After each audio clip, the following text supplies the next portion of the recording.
তোমাৰ দুখনে চৰণত দেখি শতকোটি অপৰাধ লৈ প্ৰভু, শতকোটি অপৰাধ ক্ষমা কৰি নিষ্কুল সন্তুষ্ট হ'বা।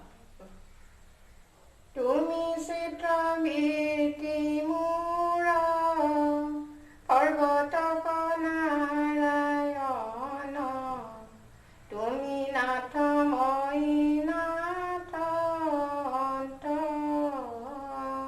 চৰণ সতৰ ছায়া দিয়া দূৰ কৰা মায়া, কৰা দয়া প্ৰভু ভগৱন্ত।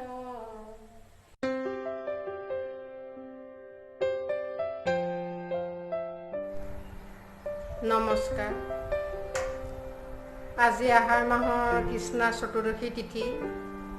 আজিৰ দিনটোতে মোৰ শাহু আই স্বৰ্গগামী হৈছিলে। যোৱা বছৰ 1 জুলাই ৰাতিপুৱাই এই দুঃসংবাদটো পাইছিলোঁ আৰু ল'ৰাটোক লৈ তিয়কৰ বনাই ঘৰলৈ গৈছিলোঁ। মই গৈ পাওঁতে তেওঁৰ শেষকৃত্য সম্পন্ন হৈছিলে। মই তেখেতক শেষবাৰৰ কাৰণে দেখা নাপালোঁ। তেখেতে ডিমাপুৰত থাকে, চাকৰি সূত্ৰে তেখেতে আহি পালেহি। আজিৰ দিনটো তেখেতলৈ খুব মনত পৰিছে। তেখেত বহুত সহজ সৰল মানুহ আছিলে। আমাক কাহানিও একো কথাতে ভুল নধৰিলে। বোৱাৰী বুলি আশাৰ কথা কাহানিও একো বেয়াকৈ নক'লে। এনেকুৱা শাহু পোৱাটো বহুত ভাগ্যৰ কথা। কাহানি একো কথাতেই দুখ নধৰিলে। আমি যিটোৱে কওঁ সেইটোৱে বুলিয়ে শলাগ লয়।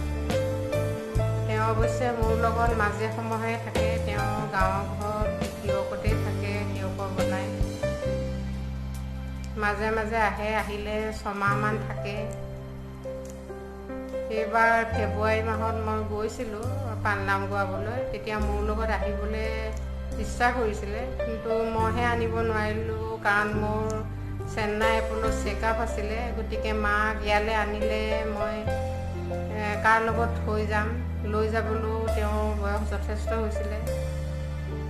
সেয়ে আনিব নোৱাৰিলোঁ। সেই কথাটো মনত পৰে। আৰু এবাৰ তেওঁ এটা কথা মনত পৰে, মনলৈ বৰকৈ আহি থাকে। এইবাৰো তেনেকৈ পালনাম গোৱাবলৈ গৈছিলোঁ ঘৰলৈ। মায়ে দেখিলোঁ অলপ খেপিয়াই খেপিয়াই ফুৰিছে। তেতিয়া মাক সুধিছিলোঁ, মা আপোনাৰ খেপিয়াই যে ফুৰিছে কিনো হৈছে? মায়ে এনেই সাধাৰণতে একো কথাই নকয়। দিগদাৰ কৰোঁ বুলি নে কি নাজানো, তেওঁ নকয়।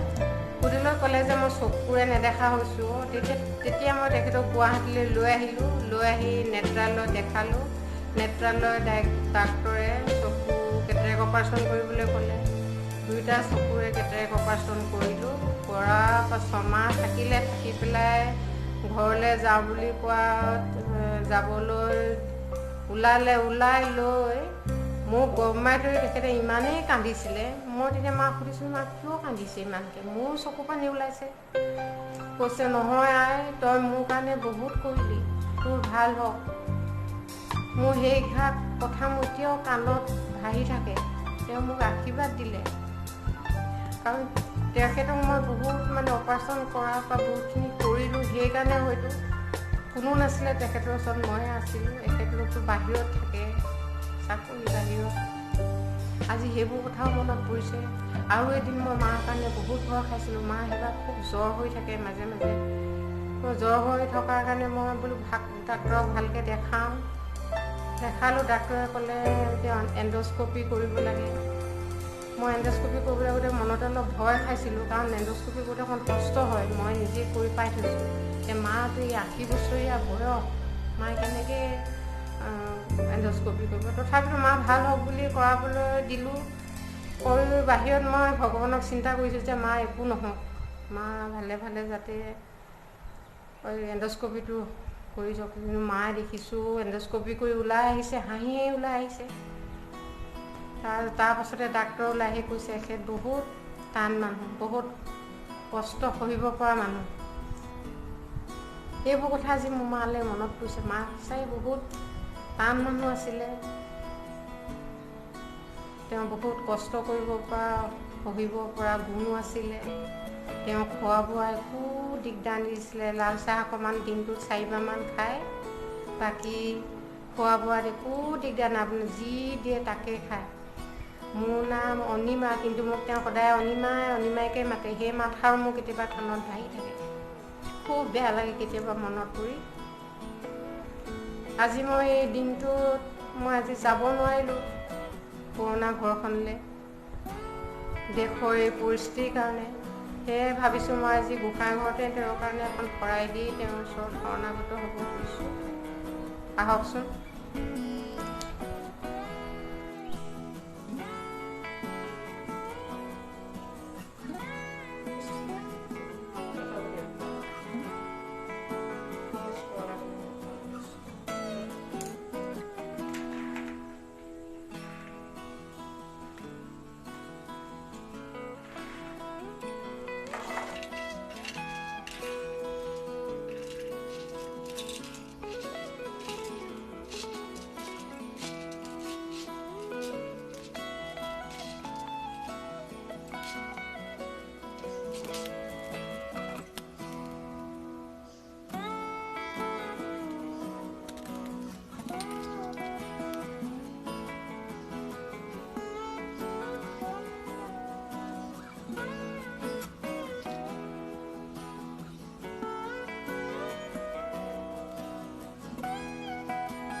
আজি এই মাহ প্ৰসাদৰ শৰাইখনৰ লগতে মই পায়সও অকণমান লগাওঁ বুলি ভাবিছোঁ। আৰু সেয়ে ইয়াতে মই 2 লিটাৰ গাখীৰ, 1 কাপ চেনি আৰু 1 কাপ চাউল লৈছোঁ, জহা চাউল, আৰু কেইটামান কাজু দি অকণমান পায়স বনাইছোঁ।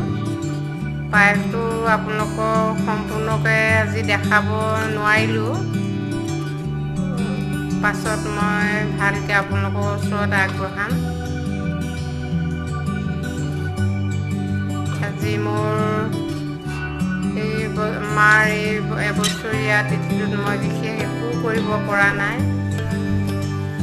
মই আজি ঘৰত অকলে, দেশৰ পৰিস্থিতিও এয়া, সেয়ে আজি প্ৰভুৰ চৰণত যেনেকৈ পাৰোঁ তেনেকৈ অকণমান আগবঢ়াবলৈ লৈছোঁ।